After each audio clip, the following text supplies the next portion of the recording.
नमस्कार. सतसाहेब आपलं नाव? कुसुम भारत हनवती, आपण कुठून आलात? जिल्हा हिंगोली, तालुका शेनगाव, महाराष्ट्र. आपला व्यवसाय काय आहे? शेतीत रोजाना घरची शेती नाही, काय नाही, लोकांच्या रोजानं जायचं.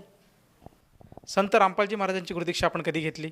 2017 संत रामपालजी महाराजांची गुरुदीक्षा घेण्या अगोदर आपण व आपला परिवार कोणती भक्ती साधना करत होतात?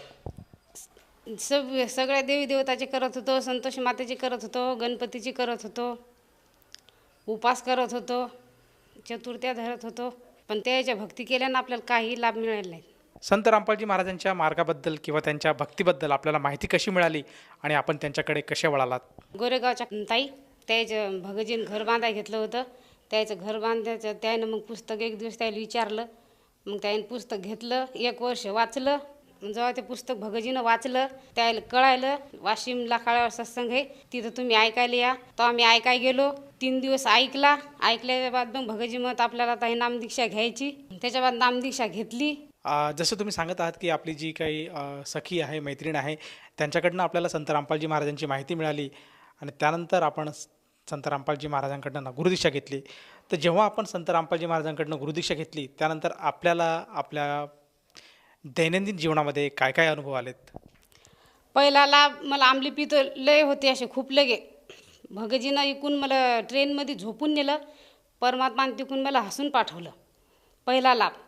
दुसरा लाभ, हिंगोली जिल्ह्यामध्ये रॅली होती.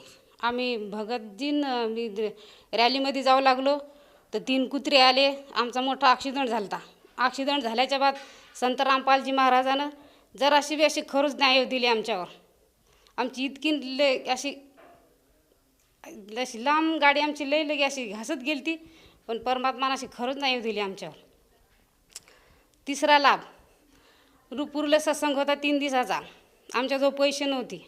आम्ही म्हणलं आम्ही कोणाला उसने बी मागू शकत नाही, कारण की आम्ही भक्ती करायला तर लोक म्हणत तुम्ही देवाचे करायला आणि तुम्हाला कोणाला मागायचं काम नाही आणि तुम्ही कशी काय मागायले. आम्ही कोणाला 1 रुपयाही मागितला नाही.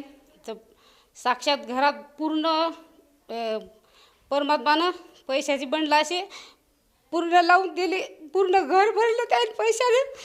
फक्त परमात्माचे मला त्यात चरण दिसले. मी पैशाची बंडलं ते असे सगळे हटवले आणि परमात्माचे चरण असे हात लावले.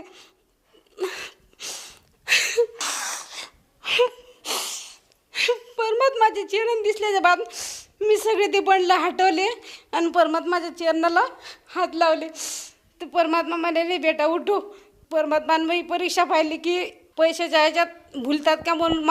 त्यानं माया पुढे एवढी मोठी टाकली की त्याला वाटलं मायात भुलेल म्हणून. पण मी त्या मायात भुलली नाही. मला परमात्माचे चरण दिसले, सगळे बंडलं मी हटवले आणि परमात्माला फक्त एवढंच म्हणलं, परमात्मा आम्हाला शेवेला जायचं, आमच्याजवळ पैसे नाही तर फक्त परमात्मा मग त्यात ते 200 रुपये द्या. मी फक्त त्यात तितक्या बंडलातून पुरं घर भरलेलं होतं. साक्षात परमात्मा 500चे बंडलं, 500च्या नोटा होत्या, 50च्या होत्या, 100च्या होत्या. पण मी त्यातले फक्त 200 रुपये घेतले पेट्रोलसाठी. बाकी मी ते पैशाकडं डबल पाहिलं पण नाही त्या पैशाकडं. परमात्मा तोच ओळखलं की आपल्या बेटीला मायात फसून फायदा नाही. त्याच्या बाद चौथा लाभ, घरी कोणीच नव्हतं. भगतजी कामाला गेलते, अचानक घरी आले. अचानक घरी आल्याच्या बाद गल्ली तर कोणी घरी नव्हतं. एवढा मोठा अटॅक आलता, लय मोठा अटॅक आलता. लहाना मुलगा आहे शंकर नावाचा, तो मरणाचा रडू लागला. भगतजी रडू लागले, नड्डा वाजू लागला. लय हातपाय थंडे पडले होते. म्हणजे सगळं हातापायातून सगळा जीव गेलता, फक्त श्वासच चालू होता. त्याच्या बाद परमात्माचं जलामृत भगतजीने घेतलं आणि जरासं तोंडात टाकलं. श्वास जागेवर आला, नड्डा वाजायचा थांबला. परमात्माचं जलामृत घेतल्याच्यानं सगळं जागेवर आलं. मग दवाखान्यात गेलो, हॉस्पिटलमध्ये गेलो देवळे साहेबाच्या. मग त्याने तपासल्याच्या बाद मग ते म्हण बाबा भरती ठेवावं लागते. एक रात्रभर राहिलो. तर भगतजीला मग इंदूरला जायचं होतं भंडाऱ्याला. डॉक्टर म्हणे मी सुट्टी देऊ शकत नाही म्हणे. ते म्हणत आम्हाला सुट्टी पाहिजेत. म्हणजे असे पेशंटची सुट्टी आम्ही देऊ शकत नाही, कारण अशा पेशंटची आम्ही गॅरंटी घेऊ शकत नाही म्हणे. आमच्यावर जबाबदारी राहते म्हणे. हे का हार्ट अटॅक काय लहान नाही. भगतजी जिद करू लागली, नाही म्हणत आम्हाला सुट्टी आजच पाहिजेत. रात्रभर राहिलो. दुसऱ्या दिवशी सुट्टी घेतली. डॉक्टरनं सही घेतली भगतजीची की जिम्मेदारी आम्ही घेणार नाही. जिम्मेदारी घेतली ना आम्ही घरी आलो तर ते डॉक्टरनं मेडिकल दिलेलं सगळं 1 रुपयाही संत रामपालजी महाराजांना गोळी घ्यायचं काम पडू दिलं नाही. जसं तुम्ही सांगत आहात की आपल्याला हृदयरोगाचा एक मोठा झटका येऊन गेलात आणि त्या झटक्यामध्ये आपल्या आजूबाजूला परिसरामध्ये गल्लीमध्ये कोणीच घरी नव्हतं. आपले जे भगतजी आहेत, त्याचप्रमाणे आपला जो मुलगा आहेत, फक्त हे 2च व्यक्ती आपल्या घरामध्ये होते आणि केवळ चरणामृत दिल्यामुळे आपल्यावर जो येणारं संकट आहे, हृदयविकाराचा झटका, तो क्षणीच थांबला. तर मला हे विचारायचं आहे की जेव्हा आपण हॉस्पिटलमध्ये गेलात आणि त्या डॉक्टरांनी आपल्याला जे काही ट्रीटमेंट दिली, ज्या गोळ्या दिल्यात, त्या गोळ्या आपण किती दिवस घेतल्यात? एकही गोळी घेतली नाही त्याने दिली, डॉक्टरच्या हिशोबाने दिलेली गोळी एकही घेतली नाही. डॉक्टर म्हणाले बी की आम्ही गोळ्या द्यालो, तुम्ही गोळ्या घ्या. मी म्हणलं आमचा परमात्मावर विश्वास आहे. एकही गोळी घ्यायचं काम पडलं नाही. सगळं मेडिकल दिलेलं पुरं वापस आणलं आम्ही ना आता बी सोबतच आहे ते.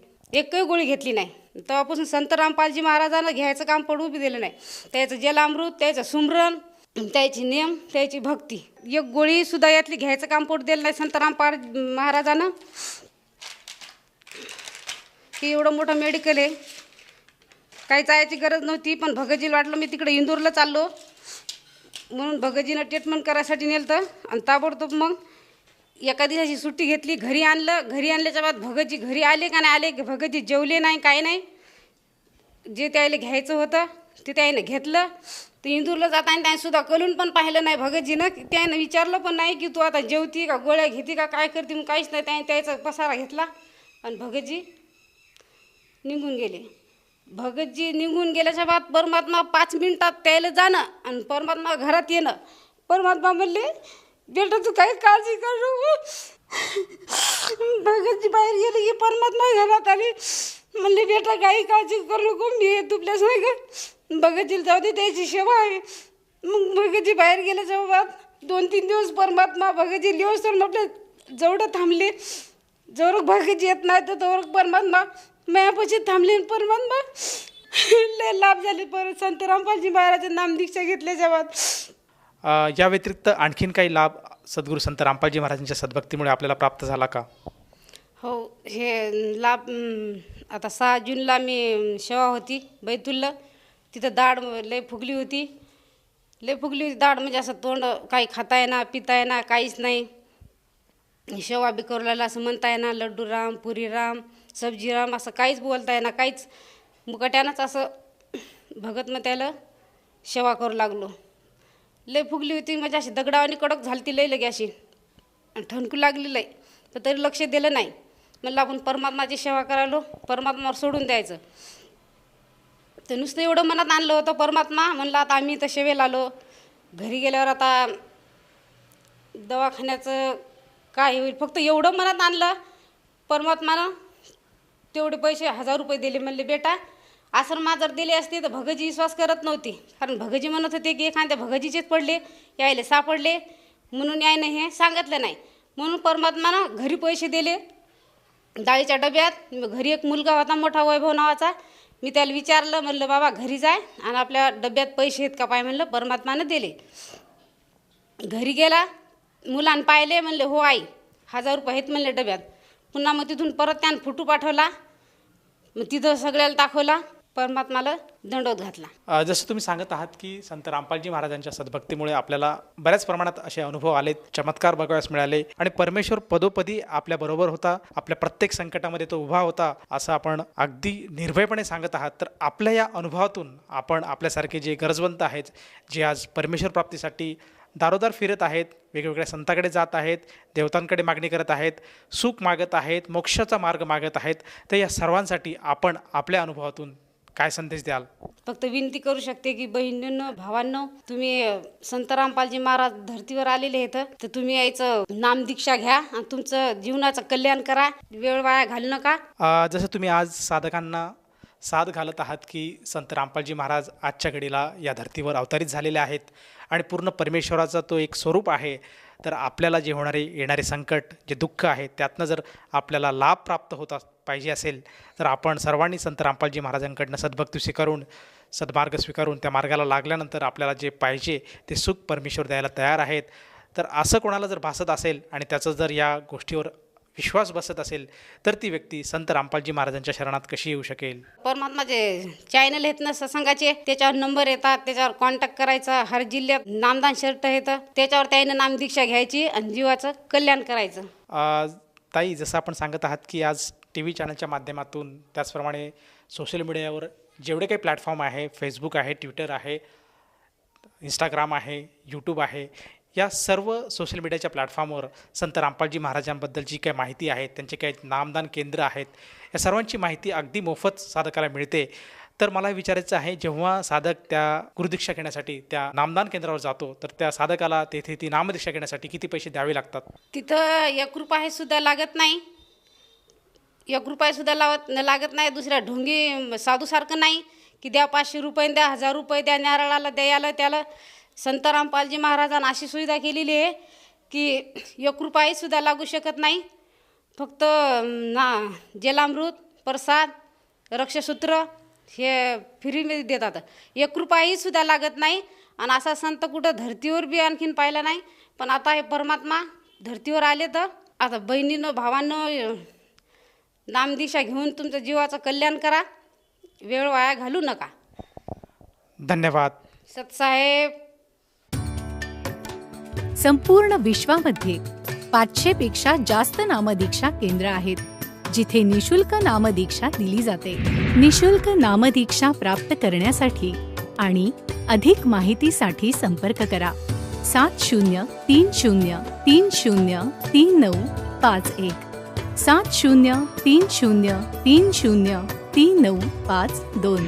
अद्वितीय आध्यात्मिक ज्ञान वाचण्यासाठी, पाहण्यासाठी आणि ऐकण्यासाठी संत रामपालजी महाराज ॲप अवश्य डाउनलोड करा किंवा आमची वेबसाईट www.jagatgururampalji.org वर विजिट करा.